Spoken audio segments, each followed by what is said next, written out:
আসসালামু আলাইকুম। দীর্ঘ দেড় দশকে গত তিনটি জাতীয় নির্বাচনে বাংলাদেশের সাধারণ মানুষ দেশে বিদেশে যারা আমরা আছি সবাই প্রকৃত ভোটাধিকার প্রয়োগ করতে পারেনি। আমরা ভোটাধিকার বঞ্চিত ছিলাম।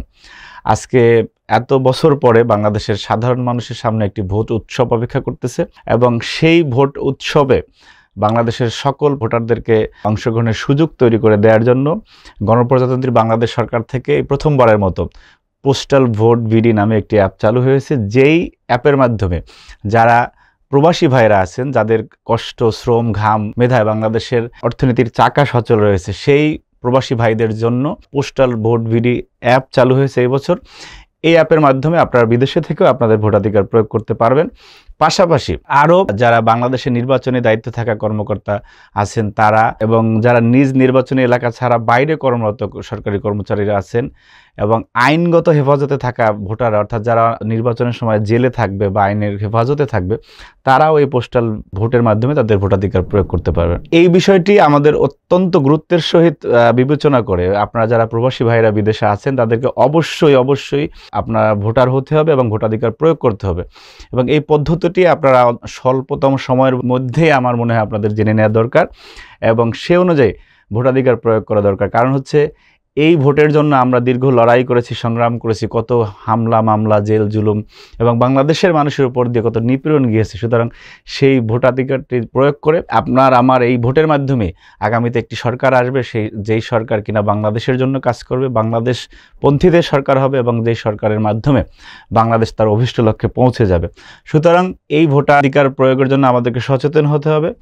এখন আমি বলে দিচ্ছি যে এই যে পোস্টাল ভোট ভিডি যেটি চালু হয়েছে সেটি আপনারা কিভাবে সম্পন্ন করবেন এবং এটির একটি নির্দিষ্ট তারিখ রয়েছে বিশ্বের বিভিন্ন দেশে কোন কোন সময়ের মধ্যে এই পোস্টাল ভোট ভিডির মাধ্যমে আপনি ভোটার হতে পারবেন। ভোটিং প্রক্রিয়া, ডাকযোগে ভোট দেওয়ার ধাপগুলো হচ্ছে কয়েকটি ধাপে আপনার এটি সম্পন্ন করতে হবে। এক হচ্ছে অ্যাপ ডাউনলোড, দ্বিতীয় হচ্ছে নিবন্ধন, mobile verification, NID, passport upload, ঠিকানা নিশ্চিতকরণ। 3 হচ্ছে ডাকযোগে ব্যালট গ্রহণ করতে হবে আপনাকে।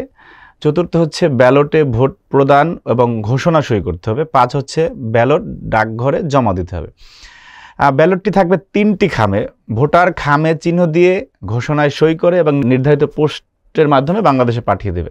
দেখুন, বিষয়টি একটু জটিল মনে হচ্ছে, কিন্তু এই যে আপনারা যারা বাইরে থাকেন প্রবাসী ভাইরা, তাদের যে কষ্টের ঘামের শ্রমের টাকায় বাংলাদেশের অর্থনীতি চাকা সচল থাকছে, আপনি তো এই বাংলাদেশের উন্নয়নের অগ্রযাত্রার একজন অগ্রগামী সৈনিক। সুতরাং আপনি আপনার ভোটাধিকারটা প্রয়োগ করতে একটু কষ্ট করেন এবং আপনার এই ভোটের মাধ্যমে, যেরকম বাংলাদেশে একজন ভোটার যখন ফিজিক্যালি গিয়ে ভোট দেবেন তার যে ভোটের কাউন্টিংটা আর আপনার ভোটই একই ভোটই। সুতরাং আপনি যারা বাংলাদেশের ভাইয়েরা, যারা প্রবাসীরা আছেন, অবশ্যই আপনারা ভোটার হবেন। এখন আমি বলে দিচ্ছি নিবন্ধন ঠিক কবে এবং কোথায় আপনারা করবেন, কিভাবে করবেন।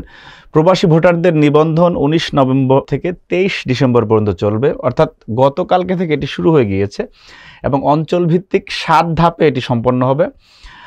19 থেকে 23 নভেম্বর হচ্ছে পূর্ব এশিয়া, দক্ষিণ আমেরিকা এবং আফ্রিকা অঞ্চলে। 24 থেকে 28 নভেম্বর হবে উত্তর আমেরিকা ও ওশেনিয়া অঞ্চলে। 29 থেকে 3 ডিসেম্বর হবে ইউরোপে। 4 থেকে 8 ডিসেম্বর মধ্যপ্রাচ্য। 9 থেকে 13 ডিসেম্বর দক্ষিণ ও দক্ষিণ পূর্ব এশিয়া। 14 থেকে 28 ডিসেম্বর হবে মধ্যপ্রাচ্যের সৌদি আরব বাদে।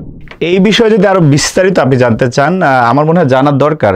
আমাদের টোটাল বিষয়টা ডিসক্রিপশনে দেওয়া আছে, আপনারা ওখান থেকে জেনে নেবেন।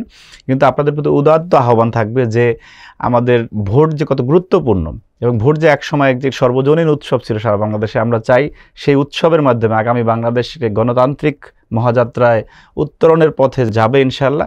আমরা সেখানে দেশে বিদেশে যে যেখানে আমরা সকল বাংলাদেশিরা সেই ভোটাধিকার প্রক্রিয়ায় অংশগ্রহণ করব এবং বাংলাদেশকে অভীষ্ট লক্ষ্যে নিয়ে যাব ইনশাল্লাহ।